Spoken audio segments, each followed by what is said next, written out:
आज व्यापार सभा की बहुत महत्वपूर्ण बैठक हुई, जिसमें हमारी पार्टी के अध्यक्ष प्रदीप जायसवाल जी और उनके सहयोगी साथी संगठन के सभी पदाधिकारी मौजूद रहे।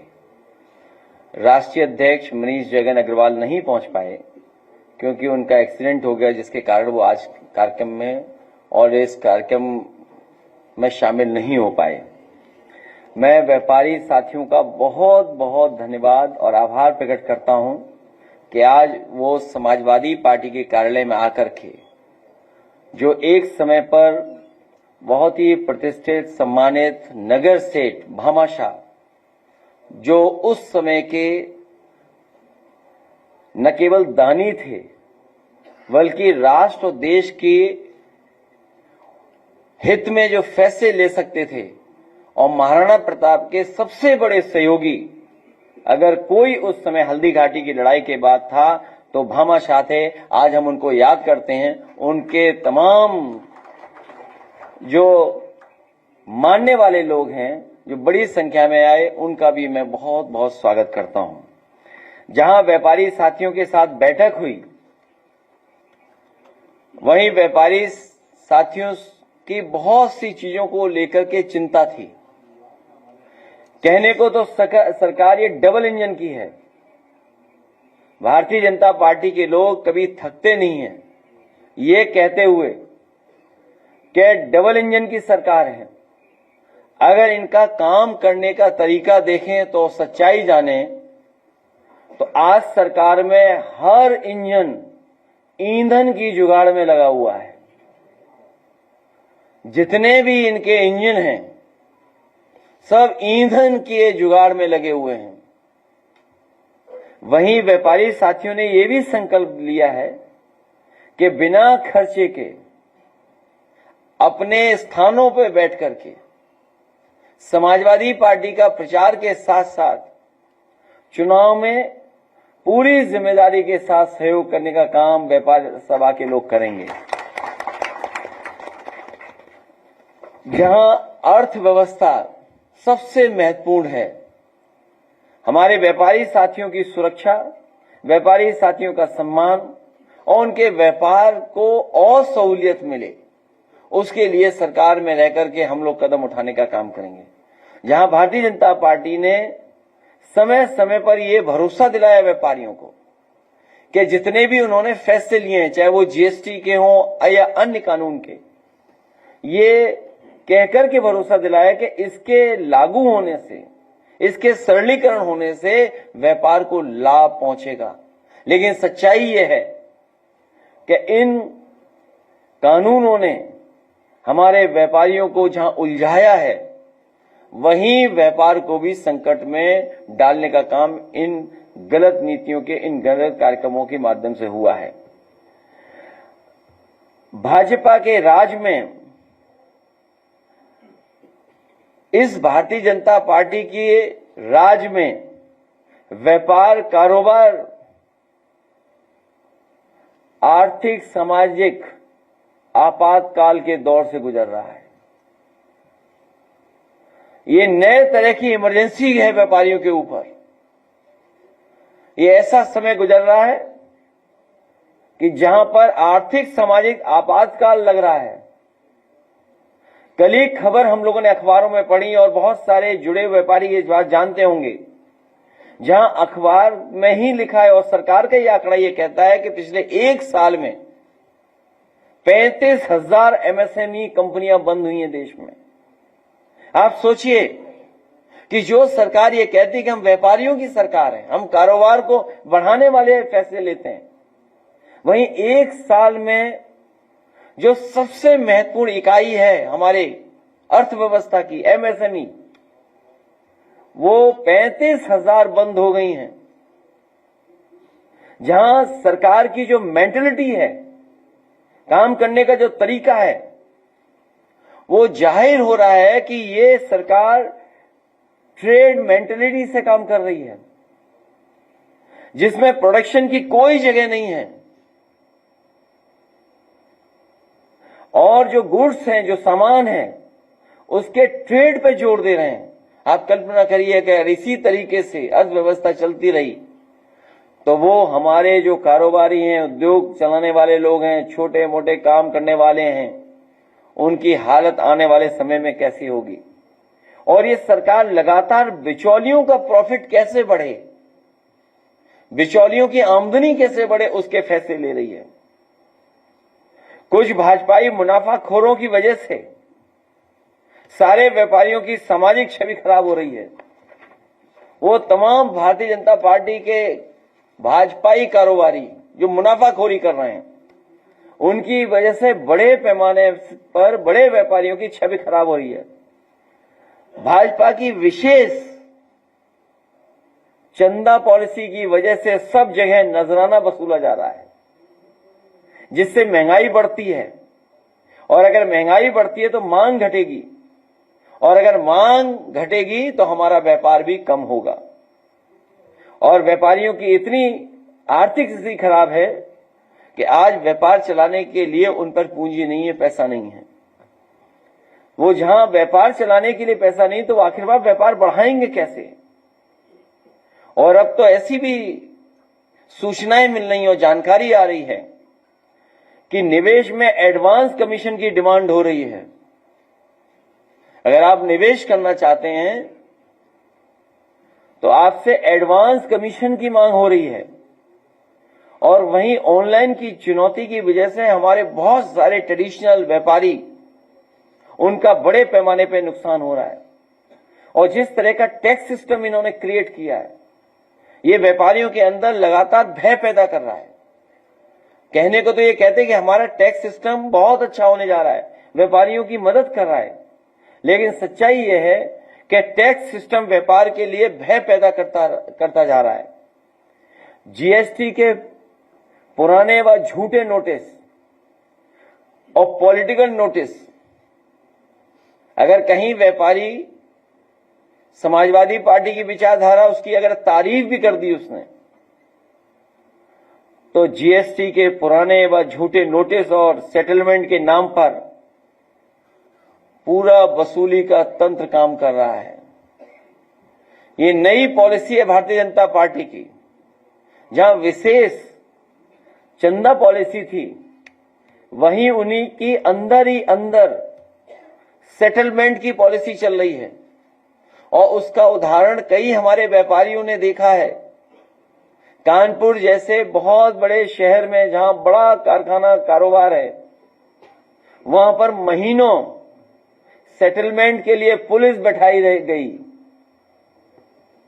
कई स्थानों पर, प्रतिष्ठानों पर महीनों उत्तर प्रदेश की पुलिस बैठाई गई अपने सेटलमेंट के लिए। और जिन्होंने अगर सरकार की नीतियों के खिलाफ, सरकार की मंशा के खिलाफ, जो व्यापारियों को नुकसान पहुंचा रही हैं, अगर उन्होंने आवाज उठाई तो उन पर ईडी, जीएसटी के भी छापे लगे और छापे मारे गए। बाद में चंदा पॉलिसी के तहत, सेटलमेंट के तहत उसका भी रास्ता साफ कर दिया। और जीएसटी की छापेमारी का बहुत दबाव है। हमारे व्यापारी कारोबार कब करें, जब जीएसटी का ही दबाव उनके ऊपर बहुत सारा है। और व्यापारियों पे रियलिस्टिक फिगर नहीं है अधिकारियों के पास। उसका दबाव बनाते हैं कि ये टारगेट है, इसको हमें वसूलना है। जैसे पुलिस को वोट डालने का टारगेट देते हैं, पीठासीन अधिकारियों को वोट डालने का फर्जी टारगेट देते हैं। इसीलिए हमारे व्यापारी भाइयों को परेशान करने के लिए जीएसटी विभाग टारगेट फिक्स करके चलता है। और जिस तरह का कॉम्प्लिकेटेड टैक्स सिस्टम है और जो टैक्स कंप्लायंस है, उसकी वजह से भी बहुत ज्यादा हमारे व्यापारियों का नुकसान हो रहा है। और जो अकाउंट्स रिलेटेड जो खर्चा हो रहा है, उसका भी उन्हें बड़े पैमाने पर नुकसान होता जा रहा है। वर्किंग कैपिटल बची नहीं है, बैंक मदद ही नहीं कर रही है। बैंक में लोन लेने जाओ तो वो कमीशन मांगते हैं। उनके बैंक मित्र कमीशन मित्र बन गए हैं। अगर 5 लाख का आपको लोन चाहिए तो उसके लिए 50,000 एडवांस कमीशन देना पड़ेगा आपको। इसी पार्टी कार्यालय में एक बहुत गरीब व्यक्ति, जिसको कोई वसूली या इस तरह का भारतीय जनता पार्टी का कोई बैंक मित्र है, उसने गरीब से 50,000 वसूल लिया, कहा कि तुम्हें 5 लाख का लोन दिलवा देंगे। अगर आपको इसकी जानकारी चाहिए हो तो मिल जाएगी आपको उसकी भी जानकारी। इसलिए एक समय आने पर समाजवादी सरकार व्यापारियों के लिए सुविधाएं देगी। व्यापार को आसान बनाने के लिए पारदर्शी नीतियां कैसे बने, और व्यापारियों को अधिकारियों से भी रक्षा के लिए, अधिकारियों से रक्षा के लिए भी हम लोग काम करेंगे। इधर अधिकारी भी उनकी सुरक्षा के लिए खतरा बन गए हैं। मुझे पूरा भरोसा है कि जिस तरीके से समाजवादियों ने हमेशा कारोबार, बड़े उद्योग लगें और उत्तर प्रदेश की अर्थव्यवस्था बेहतर हो, उसके लिए काम किए हैं। नेताजी जी से लेकर के समाजवादी पार्टी की पिछली सरकार जो थी, उसमें भी बड़े महत्वपूर्ण फैसले लिए।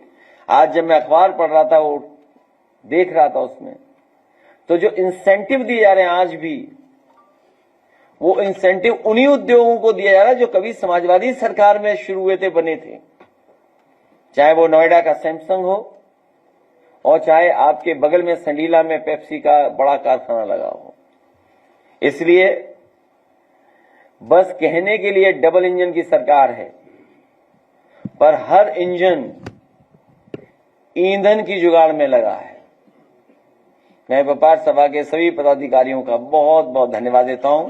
हमारे प्रेस के साथी जो समय दिया हमें, उसके लिए बहुत धन्यवाद।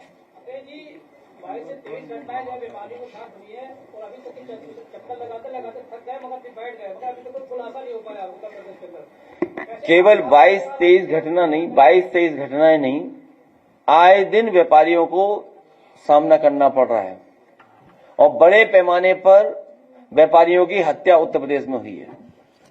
मुझे याद है, बहुत पुरानी बात, रायबरेली के एक व्यापारी परिवार जो मुख्यमंत्री जी से मिला, और उसने कहा कि हमें सुरक्षा की जरूरत है, लेकिन जब वो पहुंचा प्रतापगढ़ और रायबरेली तो उसकी हत्या हो गई।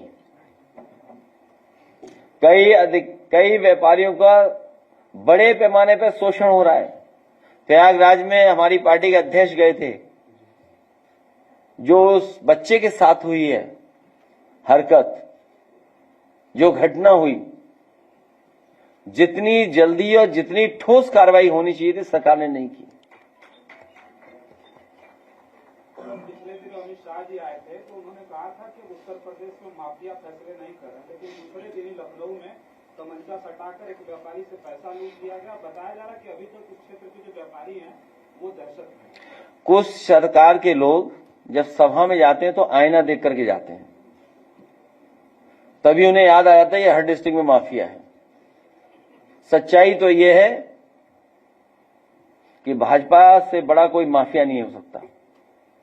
भाजपा के लोग माफियाओं की तरह काम कर रहे हैं, और अगर ये माफिया और कारोबार को लेकर के इस तरह की बातें हैं, तो पूरे प्रदेश की हम लोग समय समय पर सूची मांगे हैं कि कम से कम सरकार अब 9 साल बाद उत्तर प्रदेश के टॉप 20 माफियाओं की सूची जारी करे। अभी तक सरकार ने टॉप 20 माफियाओं की लिस्ट जारी नहीं की है, नाम जारी नहीं हुए अभी तक। अगर नाम जारी हो जाए, सरकार कब करेगी नाम जारी? जो दूसरों पे आरोप लगाते हैं वो आईना देखना बंद कर दें। उत्तर प्रदेश की जनता जानती है कि स्टेट में माफिया कौन है, और अगर इस प्रदेश के माफियाओं की सूची नहीं आ पा रही है, तो कम से कम डिस्ट्रिक्ट वाइज ही माफियाओं की सूची आ जाए कि टॉप 10 माफिया डिस्ट्रिक्ट के ये हैं। न जाने कितने कारवार डीजीपी आए, बने, चले गए। कुछ लोग न जाने कैसी कैसे ताव देते थे, वो भी चले गए।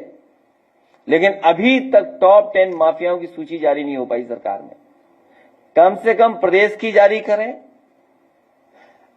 डिस्ट्रिक्ट की, हर डिस्ट्रिक्ट की जारी करें माफियाओं की सूची कि बनारस के टॉप 10 माफिया कौन है, चंदौली के टॉप 10 माफिया कौन है, मिर्जापुर के टॉप 10 माफिया कौन है, गोरखपुर के टॉप 10 माफियाओं में किस किस का नाम आता था, अब वो नाम नहीं आएगा।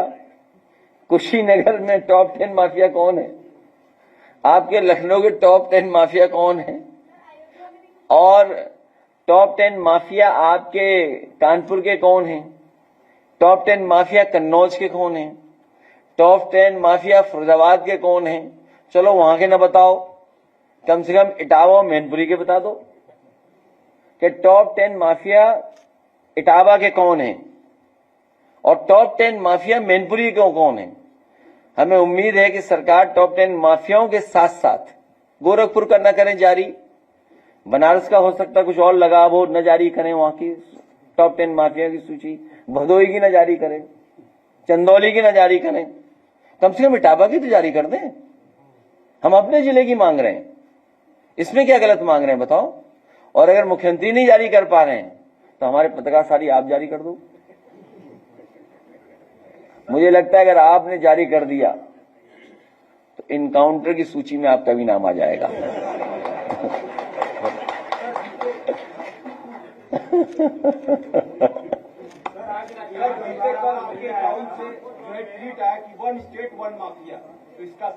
मैं भी ढूंढ रहा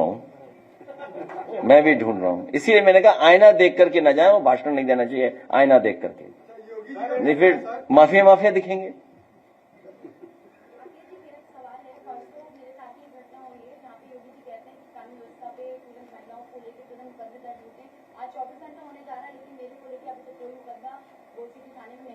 कहाँ पे नहीं हुआ? अरे गोल्फ सिटी में। और उन्होंने आके मिसबिहेव किया, पहले गाड़ी चलाने का प्रयास किया, फिर उसके बाद गाड़ी के पीछे से गलत तरीके से इशारे किए। और जब मैंने उनका विरोध किया तो उन्होंने मुझे जांच पूछी कि आप हिंदू नहीं या मुस्लिम हैं। तो मैंने उसका विरोध किया, तो जब मैंने सवाल किया तो उन्होंने कहा कि आप प्रधानमंत्री हो जो मैं आपसे सही से बात करूँ। और बहुत गलत है क्योंकि सोशल मीडिया पर लगातार वीडियो भी है उसके और मेरे पास भी पूरे प्रूफ हैं। और मैंने थाने पर लगातार अपनी बात रख रही हूँ, लेकिन अभी मेरी कोई सुनवाई नहीं हुई है। अच्छा पता है किस अखबार में है? अभी इसी संदर्भ में मैं फोन किया, मैं नहीं बताऊंगा, तो मैं सीपी किया फोन किया, तो वो कह रहे कि क्या कोई ऐसा बताई तो मैं बताऊंगा, मैं पूछता हूँ, अभी तक कुछ नहीं बताया लोग। बीजेपी से हुए लोग क्यों? बीजेपी बहुत है बात कर रहा है। अभी तक सोशल मीडिया पे भी हमारे पास अभी 10 मिनट पहले क्या कपड़ा पहने थे बताया था? रेड कलर के कपड़े पहने थे। और तो कुछ नहीं होगा उसका, कोई नहीं पकड़ेगा। नहीं झंडा भी होगा। अब सोच लीजिए, एक पत्रकार को अगर न्याय नहीं मिल रहा है और वो भी एक महिला पत्रकार को न्याय नहीं मिल रहा, तो आप कल्पना कर दो क्या लॉ एंड ऑर्डर है यहाँ। हैं? हाँ नहीं, पत्रकार है, हमारे लिए तो पत्रकार है, कोई भी हो पत्रकार। और सबसे बड़ी बात ये आदि आबादी की है पत्रकार, महिलाएं। अब बताओ इनको भी न्याय नहीं मिल रहा।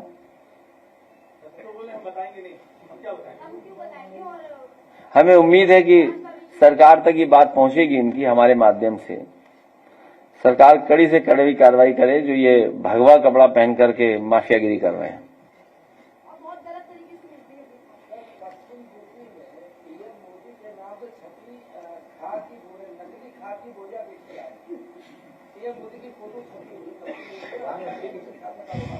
इसमें पक्का बीजेपी के लोग कर रहे होंगे। और ये जो डबल इंजन का जो झगड़ा है वो बोरियों में भी दिखाई दे रहा है।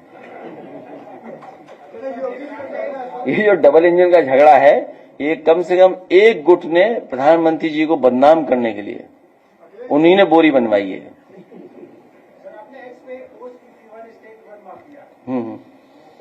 मैं भी ढूंढ रहा हूं उसे।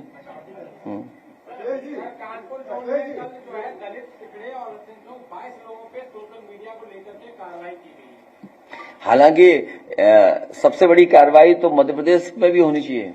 वो मुख्यमंत्री पता नहीं क्या कह रहे थे, अब बताओ उन पे कोई कार्रवाई नहीं। किसके लिए ठहराया कह रहे थे वो?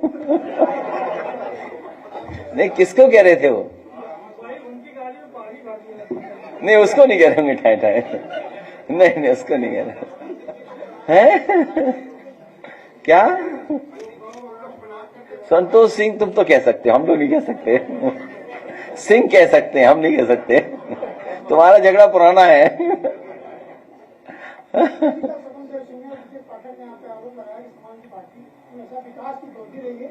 सच कहा उन्होंने बहुत सच कहा। उनसे अच्छा कोई भी नहीं, वो सच बोलते हैं वो। कौन कौन मंत्री थे उसमें? तुम अगर अब लोहिया चले जाओ तो डॉक्टर तुम्हें गलत इंजेक्शन लगा देगा। तुम हमारे डिप्टी सीएम के खिलाफ सवाल पूछ रहे हो? ऐसा डोज देंगे वो तुम्हें। अच्छा क्या हालत है बताओ अस्पतालों की। इसीलिए मैंने कहा हर इंजन ईंधन की तलाश में है। ये जितने इंजन दिखाई दे रहे हैं आपको सब ईंधन मतलब समझ गए होगे, डीजल पेट्रोल की जरूरत होने। हाँ कह रहे हैं कि असली पीडीए जो है संजय निषाद, अनुप्रिया पटेल, जयंत चौधरी और ओम प्रकाश राजभर है। क्या है ये असली पीडीए है। उन्हें फुल फॉर्म पता है?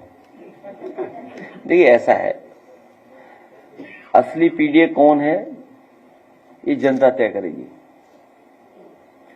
पीडीए समाजवादियों ने बनाया है, इसलिए घबराए हुए पीडीए से वो लोग। सर 2 दफा नाम लिया था आपकी, जीतने वाले सरकारों के साथ रहते हैं, तो क्या आपके संपर्क में आ रहे हैं?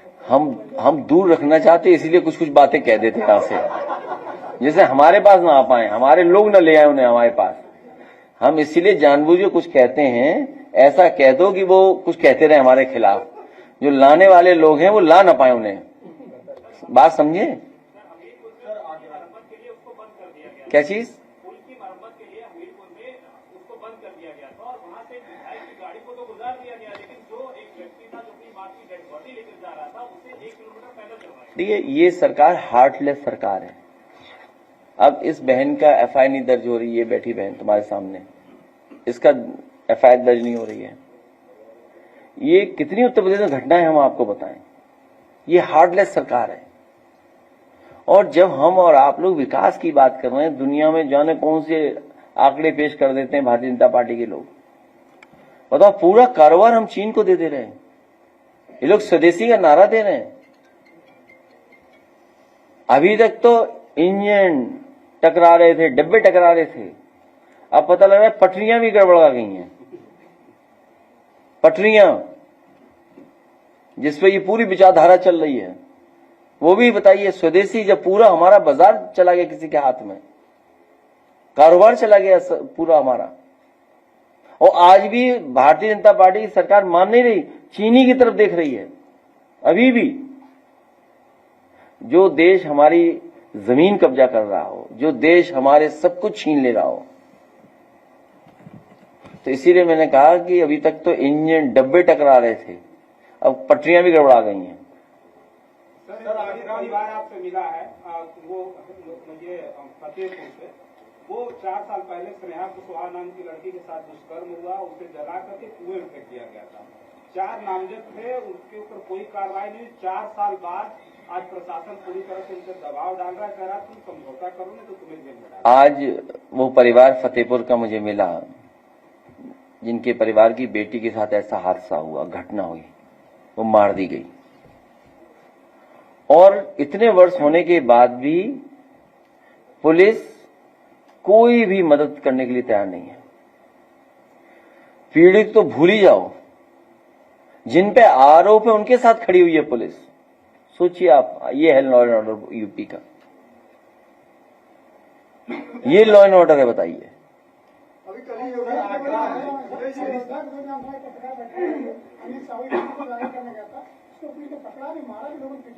किस घटना में?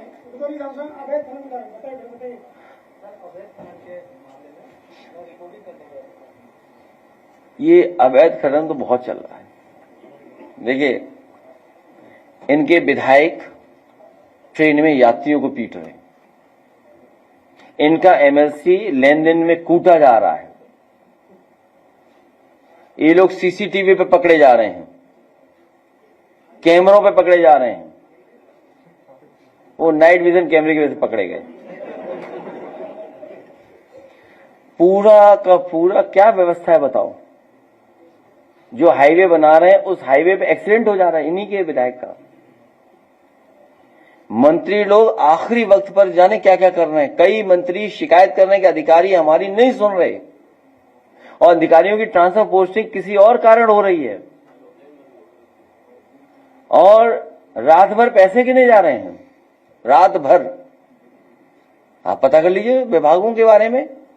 पीडब्ल्यूडी का विभाग पता कर लीजिए आप। बिजली विभाग बिका जा रहा है। आप सॉलिड वेस्ट मैनेजमेंट पे देख लो आप क्या हालत है। नाले सफाई की हालत क्या है। बिजली का देखिए कितनी महंगी हो गई, कहीं प्रोडक्शन नहीं, कुछ नहीं। अगर पेड़ लग रहे हैं 200 करोड़ से ऊपर पेड़ लग गए हैं। मुझे तो ये नहीं हो रहा घास को तो नहीं गिन लेती है, झाड़ वाड़ को गिन लेते हैं, हो गए 200 करोड़। सोचिए आप 200 करोड़ पेड़ लगे यूपी में। बेसिक शिक्षा में ऐसे जिलों को खोला गया है जिनका जहाँ कोई नीड नहीं, जिनकी 15 जिलों को केवल 75 जिलों का आपको जो है ट्रांसफर करवाना है। जिस महिला को या जिस लेडीज को अगर आना हो तो वो क्या अपना स्थान, जैसे मान लीजिए हमें लखनऊ आना है, लखनऊ में तो वीवीआईपी कल्चर है, पूरा वीवीआईपी पैक है पूरा, ठीक है। उसके बाद में जो आसपास के भी हैं उसको खोला ही नहीं हुआ। शिक्षा विभाग में भी कई तरह के करप्शन चल रहे हैं और जितने संभव है करप्शन इस सरकार में सब हो रहे हैं। अखिलेश योगी जी ने फिर से कहा है कि व्यापारी और व्यक्ति के लिए जो खतरा बनेगा उस अगले चौराहे पर यमराज वेट करते मिलेंगे। तो अपना शीशा देख लें, ये क्या बात हुई। और अपने आंकड़े मंगा लें डायल 100 से। ऐसा है अब पुलिस को नहीं काम करना, अब मुख्यमंत्री जी को खुद ही निकलना पड़ेगा। पुलिस नहीं उनके हाथ में है। अगर उनके हाथ में पुलिस होती तो आए दिन हत्या नहीं हो रही होती, आए दिन लोगों की जान न गई होती, आए दिन बेटियों के साथ ये घटनाएं नहीं होती। और ये बोलने से पहले अगर सरकार ये भाषा बोल रही है, अगर सरकार की तरफ से ये स्टेटमेंट आ रहे हैं, मुख्यमंत्री जी की तरफ से अगर ये स्टेटमेंट आ रहे हैं, उन्हें कुछ नहीं करना चाहिए। डायल 100 डायल 112 के पूरे डेटा निकाल लेना चाहिए और उसको देख करके खुद ही सड़क पे निकल जाना चाहिए उन्हें कि पुलिस के हाथ में नहीं बची। सर, आगरा में पुलिस की कार्यशैली से नाराज व्यापारियों ने अनिश्चितकालीन समय के लिए बाजार बंद कर दिया। अभी लेटेस्ट न्यूज दिया है। तो घटना क्या है उसमें? सर, पुलिस लचर कानून व्यवस्था और वहां पर लगातार उस बाजार में चोरी हुई। कोई बड़ी बात नहीं, ये इसी तरह चला। पुलिस जब मिली गई है अपराधियों से, क्या उम्मीद करोगे आप? जब अपराधी ही कर रहे हैं सब न्याय, तभी मैंने आपसे कहा ना कि चलिए आप पूरे उत्तर प्रदेश के माफियाओं की सूची मत दो, टॉप 10, टॉप 20 या टॉप 50 माफिया उत्तर प्रदेश के कौन है, मत दीजिए सूची। आप कम से कम डिस्ट्रिक्ट वाइज तो आ जाए सूची। और ये सरकार अगर टॉप 10 माफिया जो है हर डिस्ट्रिक्ट के वो बंद हो जाएं तो अपने आप कानून से सुधार हो जाएगा। कौन रोक रहा है सरकार को? टॉप 10 माफियाओं क्यों नहीं बंद कर रहे हर जिले का? अगर आगरा में शिकायत है तो आगरा के टॉप 10 माफिया को बंद कर दो जेल में। अब वो इसलिए नहीं बंद करेंगे, सब बीजेपी के संग है वो, और जमीनों का कारोबार कर रहे हैं सब मिलकर के।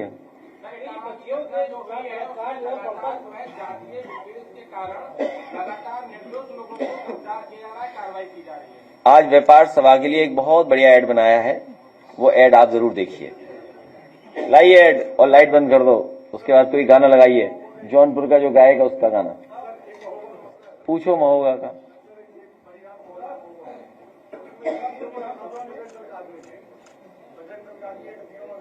है कैसा चल रहा धंधा? अरे धंधा मेरा क्या, सबका मंदा चल रहा है भैया। क्यों? अरे जब पब्लिक के हाथ में पैसा ही नहीं है तो डिमांड कहाँ से होगी? नोटबंदी और जीएसटी के बाद तो धंधा घटता ही जा रहा है। हमारे कब की तरह उधर गांव में बोरी में चोरी हो रही है और यहाँ सत्ताधारियों के चंदे की रसीद काट काट के खुलेआम सीना चोरी हो रही है। गजब ही लूट है भैया। तो क्यों ना मिलकर बंद करें लूट का ये कारोबार और लाए काम व्यापार बढ़ाने वाली अपनी सरकार, जिसने खेत और हुनर को व्यापार से जोड़ा था, निवेश को जमीन पर उतार कर दिखाया था और अपने राज्य में रोजगार को बढ़ाया था। जिनका काम आज भी है यार, 27 में बनाएंगे उनकी सरकार। अपना भविष्य खुद बनाएंगे, किसी के बहकावे में नहीं आएंगे, सबको समझाएंगे, एकजुट होकर 27 में अपनी सरकार बनाएंगे, मतलब पीडीए सरकार लाएंगे।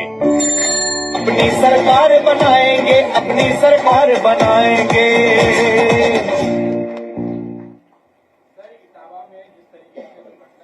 अरे इटावा 10 टॉप माफिया पकड़वा दो यार, तो वो तो पकड़ेंगे निर्दोष लोगों को, और किसको पकड़ेंगे भाई? घटना क्या है, किस घटना में पकड़े गए? कौन सी घटना थी? क्या हुआ था कथावाचक में? क्या हुआ था? क्या क्या हुआ था? हैं? अरे बता दो ना क्या क्या हुआ था। जिस तरीके से विशेष जाति के लोगों ने, यादव जाति के लोगों की जिस तरीके से चोटी काटी गई, उनको जो है पैर चटवाए गए। देखिए सच्चाई ये है, आप सब सच जानते हो, ऐसा नहीं है कि आप लोग नहीं जानते हो। भारतीय जनता पार्टी जातिवादी सरकार है, जातिवादी सरकार है। इसमें सबसे ज्यादा जात के आधार पर फैसले होते हैं, और किसी विभाग को आप देख लीजिए, किसी विभाग को आप देख लीजिए, ये दूसरों पे आरोप लगाते हैं कि जातिवादी हैं। आप इनका विभाग देखिए कौन है। अगर समाजवादी सरकार होती, अगर एक बिरादरी के 2 भी दिखाई दे जाते तो हम जातिवाद हो जाते। आज ऊपर से नीचे तक देख लो आप। एक दिन आपने सीरियस नहीं लिया होगा, सीरियस भी लिया हो आपने, ऐसा नहीं कि आप सब पढ़े लिखे हर बात को समझते हैं। मैंने ये कहा था कि 2500 लोग हैं, 2500 लोगों ने उत्तर प्रदेश लूटा है, और नहीं मानते आप, गिनती कर लीजिए, गलत गिनती हो तो बता देना आप। केवल 2500 लोगों ने, 2500 लोगों ने पूरा उत्तर प्रदेश लूट लिया, और वही अन्याय करा रहे हैं, और वही जाति के आधार पर आपको परेशान कर रहे हैं। आप बताइए, प्रतापगढ़ में हमारी पार्टी के जिलाध्यक्ष और उसके परिवार पर 100 मुकदमे, 100 मुकदमे, कोई सुनने वाला नहीं। काहे के आईपीएस, काहे के डीएम, काहे के कुछ, क्या स्थिति पैदा कर दी सोचो आप। 100 मुकदमे हैं, सोचिए आप। रमाकांत यादव जब उनके साथ थे तो माफिया नहीं थे क्या? बीजेपी में नहीं थे रमाकांत? बीजेपी वाले मना कर दें कि बीजेपी में नहीं थे, तब वो माफिया नहीं थे, तब वो रमाकांत जी, उनके प्यारे रमाकांत जी थे। प्रजापति की जो पत्नी है वो मेरे पास आई, और उन्होंने कहा कि मुख्यमंत्री जी मुझसे मिले, और उन्होंने कहा कि हमें बोर्ड दे दो, हम आपके पति को जेल से बाहर कर देंगे। तो इसका मतलब यह हुआ कि भारतीय जनता पार्टी ने उसको फंसाया, प्रजापति को। भारतीय जनता पार्टी ने प्रजापति को फंसाया, जेल भेजा। जब वोट चाहिए था तो उसकी पत्नी से वोट मांग रहे थे भारतीय जनता पार्टी के मुख्यमंत्री, जो आज मुख्यमंत्री हैं, वो वोट मांग रहे थे। ये बात गलत हो तो बता दो आप। मोहम्मद आजम खान साहब की यूनिवर्सिटी बंद करा दी, या उनके साथ जो जो झूठे मुकदमे लिखाए गए। आज मुख्यमंत्री जी भी सुनने में आए, यूनिवर्सिटी बना ली है कोई उन्होंने। मोहम्मद आजम खान साहब चांसलर बने तो हमारे मुख्यमंत्री जी भी चांसलर बन गए उस यूनिवर्सिटी के।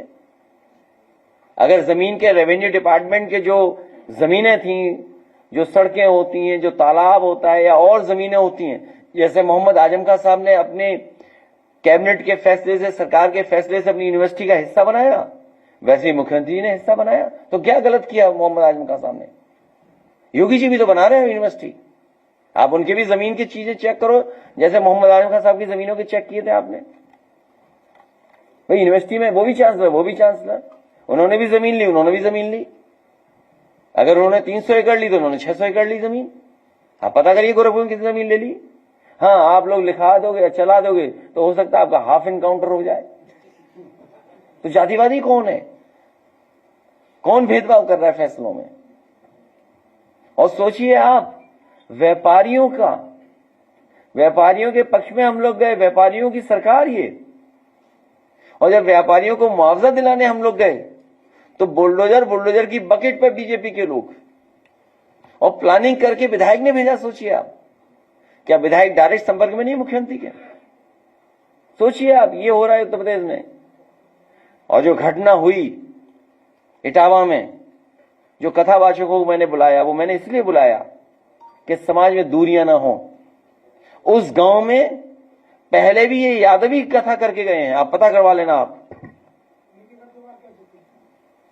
उन गांव वालों को सब पता है कि ये यादवी है कथावाचक, क्योंकि जिस परिवार को कथा करानी थी उन पे इतना संसाधन पैसा नहीं था कि लाखों रुपए वाले कथावाचक बुला लें, क्योंकि कई कथावाचक हैं जो 50 लाख रुपए लेते हैं। कोई किसी की हैसियत है कि धीरेन्द्र शास्त्री को बुला ले अपने घर कथा के लिए? कोई अंडर टेबल लेगा वो बाबा पैसे?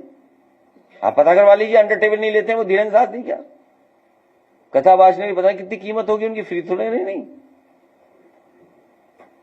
तो ये यादव लोग कथा कहते, तो कथा तो हर समाज के लोग कह रहे हैं। बड़ी संख्या में जो गैर बरादरियां हैं सब बरादरी करती कथा। तो क्योंकि ये परिवार गरीब था तो इन्हें सस्ते में कथावाचक मिल गए, वो हमारे समाज के।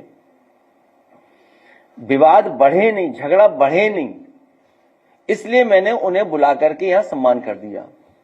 उनकी ढोलक छिन गई, उनकी चैन छिनी, उनका वो जो हमारा उसका हारमोनियम छिन गया, और जो वो अंधा है बेचारा जो ढोलक वाला, वो कठेरिया बिरादरी का है। हमने तो नहीं कहा कभी कठेरिया आपसे कहा हो तो बता दो। कठेरिया बिरादरी का अंधा ढोलक बजा रहा, अपना जीवन यापन कर रहा कथा के कार्यक्रमों में, आपने उसकी ढोलक छीन ली, हारमोनियम छीन गया। रात में उसने चैन से वो पैसे दे 30,000 जो वापस करने थे वो अपने ड्राइवर से मंगाए पैसे। सब गांव वाले जानते थे, लेकिन वहां पर सच बोलने वाला कोई नहीं है, क्योंकि वहां पर एक बीजेपी और जिस पर ये डब्बे ट्रेन चल रहे हैं वो विचारधारा के लोग, पटरी वाले लोग पहुंच गए वहां। इसीलिए उन्होंने अपने जो पीछे रखते हैं कुछ लोगों को, उनको भी आगे कर दिया। झगड़ा ना बढ़े इसलिए मैंने उन्हें बुला लिया था यहां पर, और पूरे गांव को पता था कि ये किस जाति बिरादरी के ये लोग हैं जो कथा कहने आए हैं, क्योंकि यादव कथावाचक उस गांव में पहले भी कथा कह चुके हैं, कोई नए नहीं है। और जो फैलाई बीमारी जिसमें हमारे निर्दोष फंस रहे हैं कई लोग, सोशल मीडिया क्यों नहीं लिखेंगे लोग? सीओ स्वागत में गए, समाजवादियों का स्वागत हो सकता है? बताओ आप खुद सोचिए। पुलिस स्वागत में गई हो, सम्मान से विदा कर दिया हो किसी को। ये सब प्लांटेड लोग हैं। और जो अहीर रेजिमेंट के बारे में मैं बता दूंगा आपको, सोशल मीडिया पे देख लेना आप। हरियाणा के लोग, गुजरात के लोग, राजस्थान के लोग, जितने भी अहीर रेजिमेंट मांग रहे हैं सब भारतीय जनता पार्टी को वोट देते हैं। सब के सब भारतीय जनता पार्टी को वोट देते हैं। और जिस समय मैंने अपने मैनिफेस्टो में अहीर रेजिमेंट लिखा था और गुजरात रेजिमेंट बनाने के लिए लिखा था, सबसे ज्यादा विरोध तो बीजेपी कर रही थी कि गुजरात रेजिमेंट का नाम क्यों लिख दिया। आप हमारा मैनिफेस्टो मंगाइए 2019 का, उसमें बाकायदा मैंने लिखा था कि समाजवादी सरकार बनेगी तो हम अहीर रेजिमेंट और गुजरात रेजिमेंट जरूर बनाएंगे। उन्हें आपत्ति थी गुजरात रेजिमेंट क्यों बना रहे हो। जितने ये राजस्थान के हैं, हरियाणा के हैं और गुजरात के अहीर रेजिमेंट जो मांगते हैं वो सब बीजेपी को वोट देते हैं। अगर ये बात सच रही तो पता कर लो आप।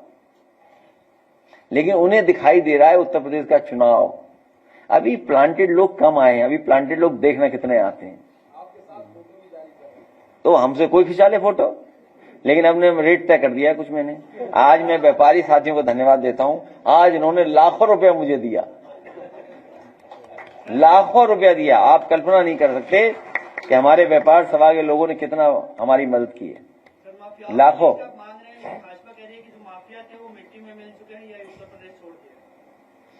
मैं कह रहा हूं भाजपा के लोग जब माफिया बारे में बोले तो अपने घर का शीशा देख के ना निकले।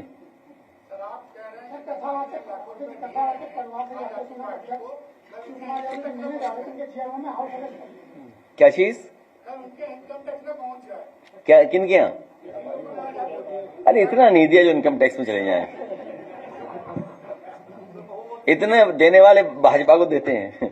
ये जो चंदा वसूली कुछ इनकी पॉलिसी है।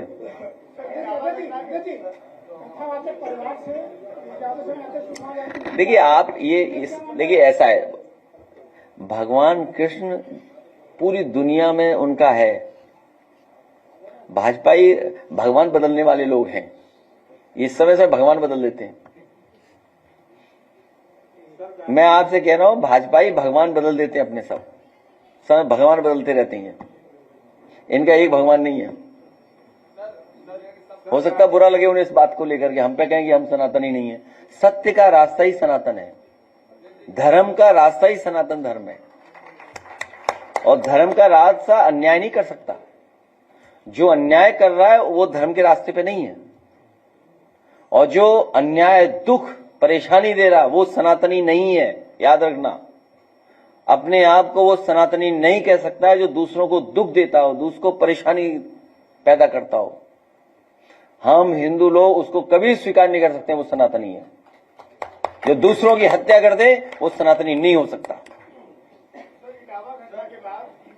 बिहार में जगह जगह गाँव में बोर्ड लग रहे हैं, लोग इस बार हैं कि इस गाँव में ब्राह्मणों का पूजा पाठ करवाना बंद है ना है, इसको लेकर आजकल ऐप पे कर लो पूजा पाठ, बहुत सारे ऐप आ रहे हैं। नहीं, आजकल ऐप बना दिए हैं सबने, ऐप से कर लीजिए पूजा, उसमें क्या है। हम किसी के विरोधी नहीं है इसीलिए, और हमारा और जिसके बारे में आप कह रहे हो वो हजारों साल पुराना रिश्ता है। उसके लिए भी आखिरी भजन सुना के आपको घर विदा करेंगे। क्या इटावा की घटना को यादव बनाम ब्राह्मण बनाने की कोशिश हो रही है? अरे यार, क्या ही पत्रकार हो तुम यार, छोड़ो यार, कुछ नहीं है वो झूठ बोल रहे हैं। भाजपाई चुनाव हार रहे हैं। देखिए ऐसा है, भाजपाई चुनाव हार रहे हैं। अरे बताइए, अगर वो पक्ष में थे तो माता प्रसाद पांडे के ऊपर क्यों गाली गलौज करा रहे थे? भाई वो क्या ब्राह्मण नहीं है? नहीं, अंडे फेंके, अपमानित किया। बताओ माता प्रसाद पांडे सीनियर नहीं है क्या? शीशा तोड़ दिया। एक राहुल यादव है और उसके क्या कहते हैं, शीशा तोड़ दिया गया। ये हम कभी समाजवादी लोग जातिवादी नहीं हो सकते, लेकिन हम पीढ़ीवादी हैं थोड़े, और भारतीय जनता पार्टी जितना कहेगी हम उतना पीढ़ीवादी हो जाएंगे।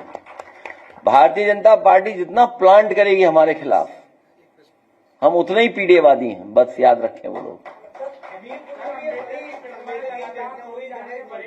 ये भारतीय जनता पार्टी तोड़वा रही है, भारतीय जनता पार्टी तोड़वा रही है, क्योंकि वो जब ये कहते हैं कि वो सेक्युलरिज्म और सोशलिज्म के खिलाफ हैं, तो सेक्युलरिज्म हमें इक्वलिटी इन रिलीजन देता है, हमें बराबरी का मौका देता है, और सोशलिज्म में मतलब आर्थिक और सामाजिक। सोशलिज्म में हमें आर्थिक बराबरी का मौका मिलता है।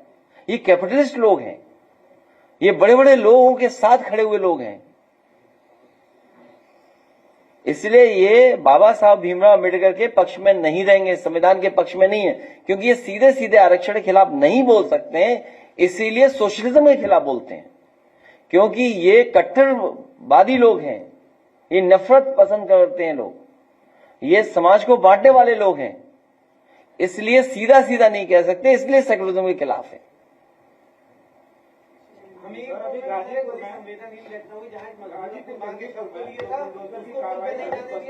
मैंने बता दिया, उस पर कह दी बात। प्रशासन की इतनी संवेदनहीनता है कि वो जो है पूरी तरह से बारिश में भीग है वहाँ। ये हार्टलेस सरकार है, इससे कोई उम्मीद करोगे न्याय की या सहानुभूति की तो ये आप ही गलत हैं। हाँ चलिए, प्रेस हट के वो गाना सुनाओ पहले, वाला जौनपुर वाला, नदिया के पार वाला गाना पहले, और फिर एक भजन थोड़ा सा, फिर घर जाना आप लोग।